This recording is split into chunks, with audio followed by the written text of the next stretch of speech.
नमस्कार।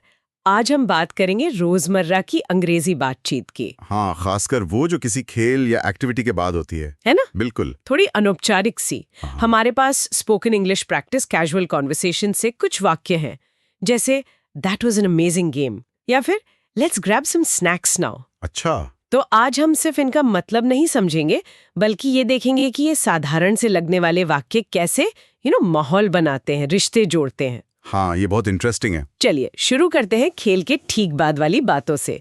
पहला वाक्य है that was an amazing game, मतलब वो मैच कमाल का था। हाँ। और दूसरा you played really well today, आज तुमने बहुत अच्छा खेला। ये तारीफें सुनने में तो बहुत आम है, पर इनका असर क्या होता है? देखिए, ये सिर्फ तारीफें नहीं है, मतलब सिर्फ शिष्टाचार नहीं है।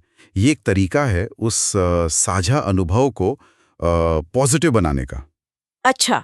जब कोई कहता है अमेजिंग गेम, तो वो सिर्फ खेल की नहीं बल्कि उस एहसास की, उस खुशी की बात कर रहा है जो सबको हुई। हाँ हाँ। और जैसे यू प्लेड वेल, ये व्यक्तिगत तारीफ है।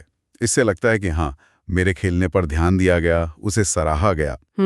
तो इससे आपसी सम्मान बढ़ता है, वो जुड़ाव बढ़ता है। ये बातें ना एक तरह से सोशल ग्लू का काम करती हैं, लोगों को जोड़ती हैं और बातचीत शुरू करने का अच्छा तरीका भी है। दिलचस्प। मतलब ये सिर्फ कहने की बातें नहीं है, ये रिश्ते बनाने की तरफ पहला कदम है। अच्छा, तो खेल खत्म हुआ, तारीफें हो गईं, अब आगे? हाँ, अब आगे अक्सर बातचीत खाने पीने की तरफ जाती है ना? जैसे ये वाक्य let's grab some snacks now, अब चलो कुछ नाश्ता करते हैं। ये बदलाव क्या दिखाता है? ये एक जरूरी मोड़ है बातचीत में। यहाँ बात खेल के विश्लेषण से हटकर साथ में और वक्त बिताने के प्रस्ताव पर आ रही है। हाँ। लेट्स का इस्तेमाल, जैसे लेट्स ग्रैब स्नैक्स, ये एक आम तरीका है अंग्रेजी में, बहुत अनौपचारिक सा सुझाव देने का। ये दिखाता है कि लोग एक दूसरे की कंपनी एंजॉय कर रहे हैं, वो उसे जारी रखना चाहते हैं। ये सिर्फ पेट भरने का ऑफर नहीं है, ये सोशल कनेक्शन बढ़ाने का संकेत है। सही कहा।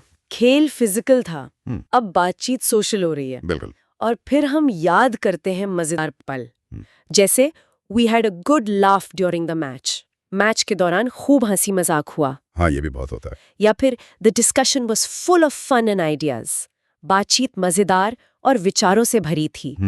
इन यादों को शेयर करना क्यों जरूरी है? देखें, यहाँ हम सिर्फ बीती बात याद नहीं कर रहे हैं, हम एक तरह से साझा पहचान बना रहे हैं। जब हम कहते हैं we had a good laugh, तो हम उस ग्रुप के पॉजिटिव एक्सपीरियंस को और पक्का कर रहे होते हैं। अच्छा। और full of fun and ideas ये दिखाता है कि वो जुड़ाव सिर्फ खेल का नहीं था, बल्कि उसमें मस्ती भी थी, कुछ शायद नए आइडियाज भी थे। ये वाक्य ना ग्रुप की एक अपनी कहानी, एक इन ग्रुप मेमोरी बनाते हैं, इससे रिश्ते गहरे होते हैं। ये बात तो है। और फिर इसके ठीक बाद भविष्य की प्लानिंग, जैसे let's plan another game next week, अगला गेम अगले हफ्ते प्लान करते हैं। ये क्या दिखाता है? कि आगे भी चलेगा। बिल्कुल, ये दिखाता है कि ये कनेक्शन, ये बॉन्ड सिर्फ एक बार का नहीं है, इसे जारी रखने की इच्छा है। ये भविष्य के लिए एक कमिटमेंट जैसा है। हाँ, ये समझ में आता है कि कैसे अनुभव और योजनाएं ग्रुप को जोड़े रखती हैं।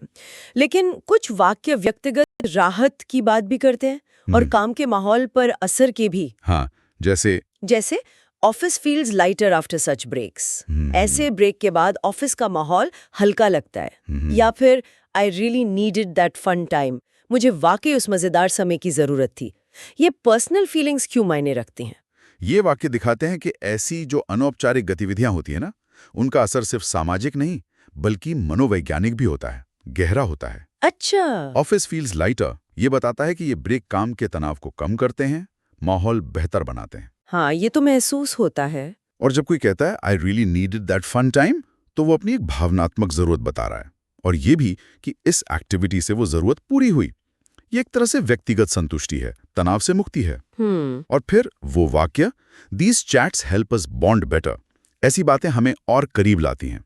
ये तो सीधे सीधे इन बातों का सामाजिक फायदा बता रहा है। बिल्कुल। और अंत में काम पर वापसी का जिक्र आता है, back to work now but with fresh energy, अब काम पर वापस लेकिन नई ऊर्जा के साथ। ये वाक्य जैसे सब कुछ समेट लेता है ना? हाँ, बिल्कुल सही कहा। ये वाक्य दिखाता है कि इस तरह की एक्टिविटी सिर्फ मजे के लिए नहीं है, ये हमें रिचार्ज करती हैं। ये मनोरंजन और काम के बीच एक पॉजिटिव कनेक्शन बनाता है। इससे पता चलता है कि भाई सामाजिक जुड़ाव और मजेदार पल हमें बेहतर काम करने के लिए भी तैयार करते हैं। हाँ। और स्रोत में जो हिंदी अनुवाद दिए हैं वो इन बारीकियों को समझने में काफी मदद कर सकते हैं। खासकर उनके लिए जो अंग्रेजी में ये सामाजिक संकेत पकड़ना सीख रहे हैं। ये सिर्फ वाक्य नहीं है, ये सोशल इंटरैक्शन के टूल्स हैं। तो हमने देखा कि कैसे खेल के बाद की इस आम सी बातचीत में तारीफ, सुझाव, अनुभव साझा करना, योजना बनाना और व्यक्तिगत भावनाओं को व्यक्त करने वाले वाक्य होते हैं, और ये सब मिलके एक पॉजिटिव और जुड़ा हुआ माहौल बनाते हैं। हाँ, और यहाँ मैं एक विचार छोड़ना चाहूंगा। सोचिए, ये कितने साधारण, कितने छोटे वाक्य लगते हैं हमें, लेकिन अनौपचारिक माहौल में बातचीत को कितना आसान बना देते हैं। ये रिश्तों को कितना मजबूत करते हैं। क्या इन सरल सी लगने वाली बातों में वाकई सामाजिक तालमेल और यहाँ तक कि हमारी पर्सनल वेलबींग को बढ़ाने की एक अनदेखी शक्ति छिपी है? शायद अगली बार जब ऐसी किसी बातचीत का हिस्सा बने तो इन वाक्यों के पीछे के गहरे मतलब पर थोड़ा गौर करें।